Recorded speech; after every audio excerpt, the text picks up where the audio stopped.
আসসালামু আলাইকুম। আমি ডক্টর এম হোসেন বলছিলাম চট্টগ্রাম কসমেটিক অ্যান্ড ডিভাইস খতনা সেন্টার থেকে। আলহামদুলিল্লাহ একজন বেবি মুসলমান হয়ে গেছে, খতনা করাই দিছি।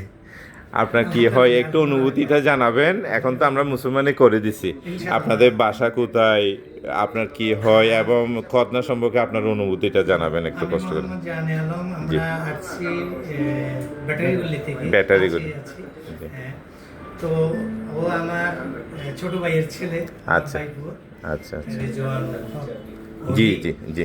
তো আলহামদুলিল্লাহ আপনাদের খতনা কসমেটিক খতনাটা এটা অনেকটা আমি আগে যা দেখেছি জি। চট্টগ্রাম শহরে, এটা থেকে অনেকটা ইজি এবং অনেকটা ভালো ইনশাআল্লাহ। বেবি তো শুরু থেকে শেষ পর্যন্ত একদম ভয় পায় না, রিল্যাক্সে ছিল। রিল্যাক্সে ছিল সে। হ্যাঁ সে হ্যাঁ গেম খেলে খেলেই হ্যাঁ। ওর খতনার কার্যক্রম সম্পূর্ণ হয়েছে ইনশাআল্লাহ। আপনারা করার সময় পাশে ছিলেন তো? আমরা পাশে ছিলাম, তিনজন ছিল। দেখেছি, সবকিছু অবলোকন করেছি। হুম। তবে আমার কাছে মনে হয়েছে যে বেস্ট একটা, থ্যাংক খুবই ইউ ভালো। থ্যাংক ইউ ইনশাল্লাহ। ভালো। পরে লাস্টে যখন হিল হয়ে যাবে, শুকানোর পরে লুকিংটা ভালো পাবেন আমাদের ইনশাআল্লাহ, ফিনিশিংটা। ইনশাআল্লাহ। এবং আরেকটা মজার বিষয় হচ্ছে শুরু থেকে শেষ পর্যন্ত উ নামের একটা উ শব্দটা করে নাই, তার মিস ব্যথা নিয়ে জি, জি, একটা করে কিছু নাই, না। করে নাই।